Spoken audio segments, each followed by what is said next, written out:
మనం ప్రజెంటు కొడవలి అనే గ్రామంలో ఉన్నాము. కాకినాడకి ఇది ఆల్మోస్ట్ ఒక 30 30 కిలోమీటర్ డిస్టెన్స్‌లో ఉంటుందన్నమాట. సో, ఇప్పుడు ఇక్కడ కొడవలి అనే గ్రామంలో ఒక పురాతన కాలమైనటువంటి బౌద్ధ మతానికి సంబంధించినటువంటి ఇక్కడ ఒక హిస్టారికల్ ప్లేస్ అన్నమాట ఇది. సో, మనం చుట్టూ ఒకసారి చూసినట్లయితే అసల ఏమీ లేదు. చాలా భయంకరంగా ఉంది పరిస్థితి చూస్తేని. కానీ అటువంటి పరిస్థితిలో మనం ఇక్కడికి ఆ కొండ మీద ఏ విధంగా ఉంటుంది, అలాగే బౌద్ధ మతానికి సంబంధించినటువంటి ఇక్కడ ఏముంటాయి అనే విశేషాలు ఈ వీడియో ద్వారా మీకు చూపించే ప్రయత్నం అయితే చేయడం జరుగుతుంది. సో, నేను ప్రజెంట్ ఆ కొండ ఎక్కుతున్నప్పుడు కొండ మీకు క్రింద విజువల్స్ అన్ని కనిపిస్తుంది చూసారు కదా. ఇది చాలా అటవీ ప్రాంతం అనమాట. కాకినాడకి ఒక 30 కిలోమీటర్ డిస్టెన్స్‌లో ఉంటుంది. సో, మనం ప్రజెంట్ ఇప్పుడు ఆ పైకి వెళ్తున్నాము. సో, ఎవ్వరూ లేరు. ఇక్కడ బౌద్ధ మతానికి సంబంధించిన ఒక కొండ అనమాట. సో, నాకు కూడా భయం వేస్తుంది లోపల వెళ్ళడానికి. కాకపోతే ఆల్రెడీ నేను ఒకసారి నేను రావడం జరిగింది బౌద్ధ మతానికి సంబంధించిన ఒక హిస్టారికల్ ప్లేస్ చూపించడానికి. సో, నేను ఇప్పుడు దాన్ని ఎక్స్ప్లోర్ చేయడానికి వెళ్తున్నాను. మీకు చూపిస్తాను. ఇక్కడ స్టెప్స్ అయితే కనిపిస్తున్నాయి మీకు ఇక్కడ. ప్రస్తుతం నేను కొడవలి గ్రామం నుంచి ఆ బౌద్ధారామం ఉండే ప్లేస్‌కి వెళ్తున్నాను. మనకి రైట్ సైడ్ ఒక ఎత్తైనటువంటి కొండ కనిపిస్తుంది చూసారు కదా. దాన్నే ఈ బౌద్ధారాములు ఉండే కొండ లేదా ధనకొండ అని పిలుస్తారు. మధ్యలో కాలువ ఉంటుందన్నమాట. కాలువ దాటి మనం వెళ్ళాలి. దానికి ముందుకు వెళ్ళే ముందు ఇదిగో మనకి బుద్ధుని యొక్క విగ్రహము ఇక్కడ ఉంటుంది. మనకి స్వాగతం పలుకుతున్నట్లుగా ఉంటుందన్నమాట. సో, ఇక్కడ చాలా ఒక బౌద్ధారామాల్లో ఇది ఒక ప్రధానమైనటువంటి ఆరామంగా మనం చెప్పొచ్చు అన్నమాట. మనం ఆ ప్లేస్‌కి మనము బండి మీద వెళ్తున్నాం ఇప్పుడు. సో, ఆల్మోస్ట్ ఒక 1 కిలోమీటర్ వరకు బండి మీద వెళ్ళే అవకాశం ఉంటుందన్నమాట. అక్కడ నుంచి మాత్రం నడుచుకుని పైకి వెళ్ళాలి. సో, నేను బండి మీద ముందుకు వెళ్తున్నటువంటి విజువల్స్ మనకి ఇక్కడ కనిపిస్తున్నాయి క్లియర్‌గా. దీన్నే ధనకొండ లేదా బౌద్ధ ఆరామాలు ఉండేటువంటి కొడవలి గ్రామం అని పిలుస్తారన్నమాట. సో, మనం ఆల్మోస్ట్ కింద వరకు కూడా ఎడ్జ్ వరకు కూడా బండి మీద వెళ్తున్నాం. అక్కడ నుంచి నడుచుకుంటూ బండి మీద ఈ విధంగా ఉంటుందన్నమాట ఆ కొండ మీదకి. సో, ఆల్మోస్ట్ ఇప్పుడు మధ్యాహ్నం 2:00 అయింది.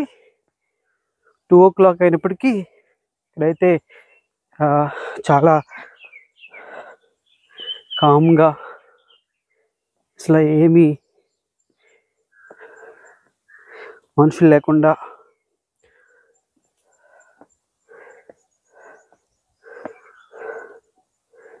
చాలా భయంకరంగా ఉంది.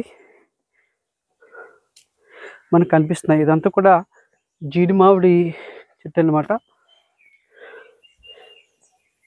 మనకు కనిపిస్తుంది జీడి మామిడికాయలు పిలుస్తాం. అంటే పక్కనే దాని క్రిందే ఇదిగో జీడి మామిడికాయ, ఇదొక జీడి మామిడికాయ. ఇదంతా కూడా కొండ ప్రాంతం అన్నమాట.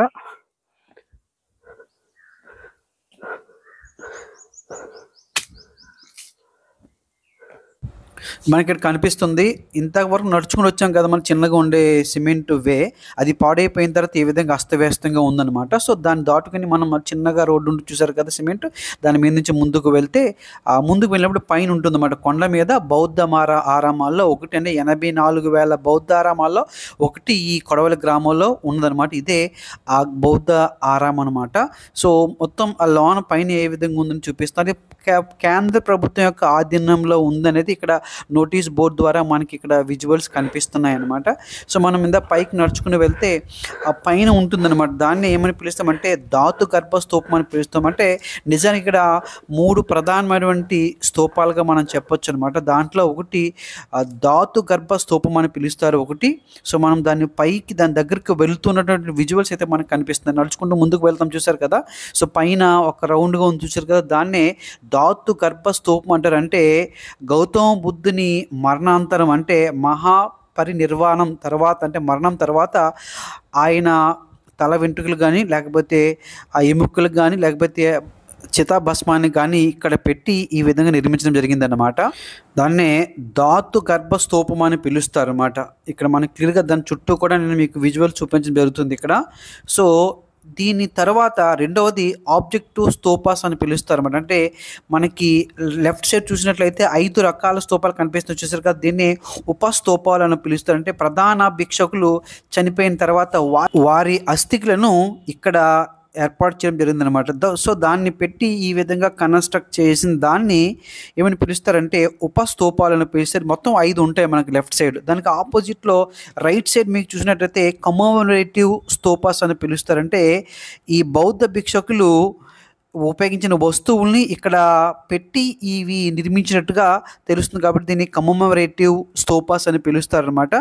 సో, మనకి ఇక్కడ కనిపిస్తున్న వీటిని విహారాలని పిలుస్తారనమాట. 4x4 సైజులో కనిపిస్తుంది. అంటే ఈ బౌద్ధ భిక్షకులు ఇక్కడ రెస్ట్ తీసుకునేందుకు ఉపయోగించిన విహారాలుగా పిలుస్తారనమాట. సో, మనం దానికి ఇదొక ప్రధానమైనటువంటి వే అనమాట. అంటే ఆనాటి కాలంలో సుమారు క్రీస్తు పూర్వం 2వ శతాబ్దంలో నిర్మించినటువంటి ఈ కొండ మీదకి ఆ వేలో వచ్చేవారు అనేది మనకు తెలుస్తుందనమాట.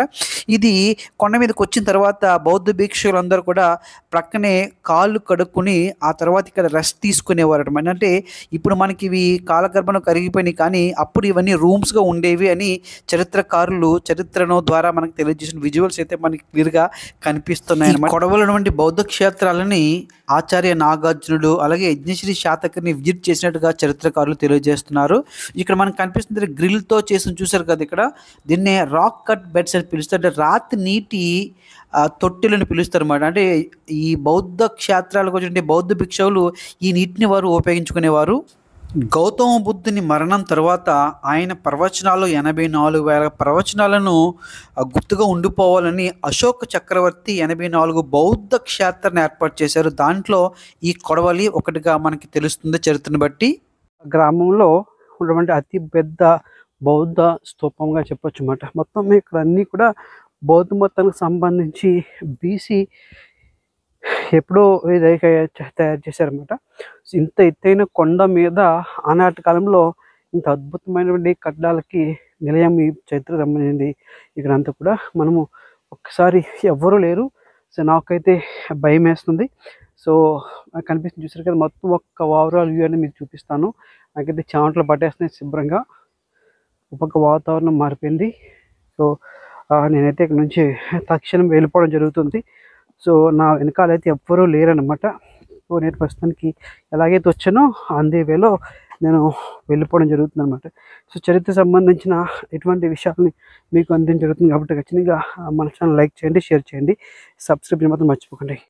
సో, నేనైతే ఏ రోడ్లో లేకపోతే ఏ దారిలో వెళ్ళానో అదే దారిలో మళ్ళీ నేను కిందకి కొండ మీద నుంచి కిందకి దిగిపోవడం జరుగుతుందనమాట.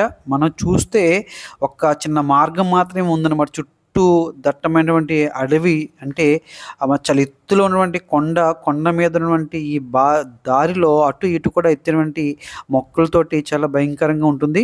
సో, ఒక్కరు వెళ్తే చాలా ప్రమాదం, ఎక్కువ మంది వెళ్తే చాలా చూడడానికి అవకాశం ఉంటుంది. సో, చాలా ఎత్తైన ప్రాంతం చుట్టూ కూడా కొండ ప్రాంతం నుంచి మళ్ళీ మనం కిందకి దిగుతున్నాం అనమాట. సో, ఎక్కడైతే స్టార్ట్ అయ్యామో మళ్ళీ అక్కడికి రావడం జరుగుతుంది. ఆ విజువల్స్ ఇక్కడ మీకు చూపించడం జరుగుతుంది ఫ్రెండ్స్. సో, వస్తున్నప్పుడు ఈ కాయ కనిపించింది. సో, దీన్ని జీడికాయ అని పిలుస్తారు. అంటే జీడి మామిడి చెట్లు ఎక్కువ ఉంటాయి అన్నమాట. సో, దీన్ని జీడి మామిడికాయ అని పిలుస్తారు.